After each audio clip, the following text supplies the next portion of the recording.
નમસ્કાર, આપ જોઈ રહ્યા છો નેશન પ્લસ ન્યૂઝ. હું છું આપની સાથે હેતલ વગર.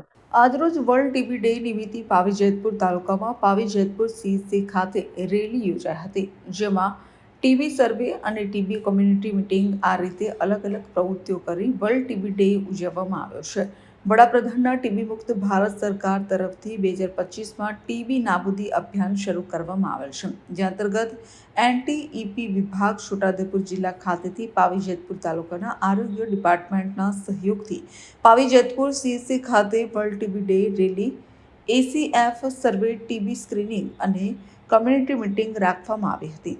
જે સંદર્ભે પાવી જેતપુર સીએસસી થી રેલી કાઢી બજારમાં તીનબત્તી સુધી અને ત્યારબાદ પાવી જેતપુર ગામના અને આજુબાજુના વિસ્તારના ટીબી શંકાસ્પદ દર્દી શોધવા માટે અલગ અલગ ટીમ બનાવી ટીબીનું સર્વે કરવામાં આવ્યું હતું.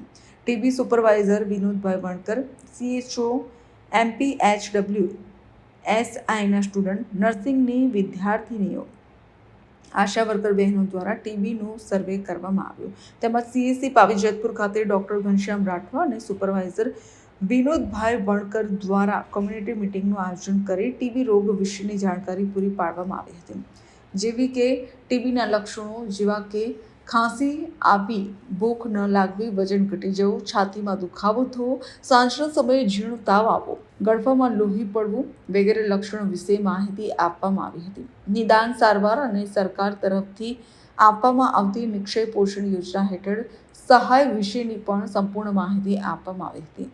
આ રીતે અલગ અલગ પ્રવૃત્તિઓ કરી પાવી જેતપુર તાલુકામાં વિશ્વ ક્ષય દિવસ ઉજવવામાં આવ્યો હતો. Rehan Patel, nation plus news, Chhota Udepur. સમાચારોના સતત અપડેટ મેળવવા માટે અમારી નેશન પ્લસ ન્યૂઝની યુટ્યુબ ચેનલને સબસ્ક્રાઇબ કરો, બેલ આઇકન દબાવો અને જોડાયેલા રહો ફેસબુક, ઇન્સ્ટાગ્રામ અને ટ્વિટર પર.